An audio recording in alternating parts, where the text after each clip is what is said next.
stabbing a deep hole into my heart. Even though I thought my words were clear enough to convey my message, I froze for a moment, anxiety taking hold. Was my accent really that bad? I anxiously asked, desperately hoping response would soften the blow. The answer? Delivered with a blunt honesty was a cold yes, devoid of any confident explanations. I felt empty.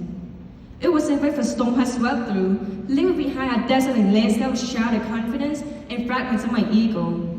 When I arrived home, I couldn't help but burst into two sheer tears. I found myself sinking into the bed, grappling with the harshness of reality. In that moment, I lay there, contemplating about the journey that led me to this point. Each tear a poignant reminder of a struggle etched into my story. I vividly recall facing a similar feelings after my first day of 7th grade in American school. I didn't know English, I didn't know where to go, I didn't have any friends. Overwhelmingly hard to cope with, I finally found my first grade class. I took a deep breath, hoping that when I went into the classroom, I'll be met with welcoming smiles and open arms because in my mind at that time, America was a land of happiness, the land of freedom, and the land where everyone accepted each other's differences. But reality struck harder than I could have imagined. The faces remained indifferent, staring at me hard with a hardened gaze, and hardly anyone offered a smile to the new student in class. A moment later, a boy with a charming smile came to my table. Was he going to say hi to me? Was he going to ask me my friend? I realized that we're all wishful thinking when the first thing he said was, go back to your country. Confused and unable to respond to his words due to my lack of English knowledge at that time, I sat there, a stranger in a foreign land, grappling with the harshness of reality. Who am I in this country? Should I really go back to my country? These questions haunted my mind for days after the incident, tormenting my thoughts. I dwell on how out of place I felt in this new environment. I didn't talk like them, I didn't dress like them, I didn't adhere to the idea of the American way. The dissonance became a constant reminder of my perceived inadequacy.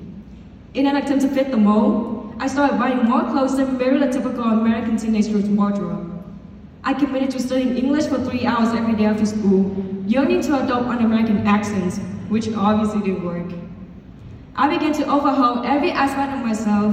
At times, I found myself immersed in YouTube videos, observing tips on how to embody what they deemed a conscientious American.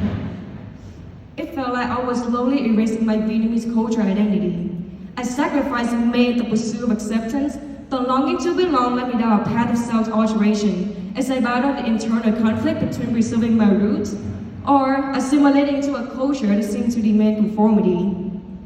But are those changes necessarily bad when you move to a new country? No, they are not bad at all. I found myself fitting in better as I learned how to communicate in English, making more friends than ever since I first moved here.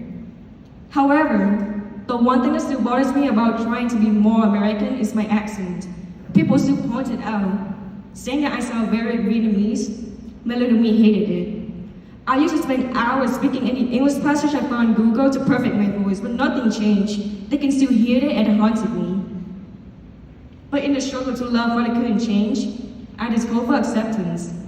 Now, I have to accept that accent is a part of who I am. People recognize me by it. And it is what makes me unique. Realizing that my accent, a piece of my culture, is actually a beautiful aspect. It's been a journey. Now, I not only accept it, but genuinely love every part of my accent. To all those who ever felt like they didn't quite fit into their environment, to those wrestling with accepting facets of my identity, remember this, our differences are our strength. If everyone was the same, then the world would be a much boring place. We were all giving pieces of our cultural identity to make us stand out from others. And each time someone embraces it, the world gets that much more interesting. Together, let's build a world where every voice, every heritage is not only accepted, but cherished. Thank you so much for listening.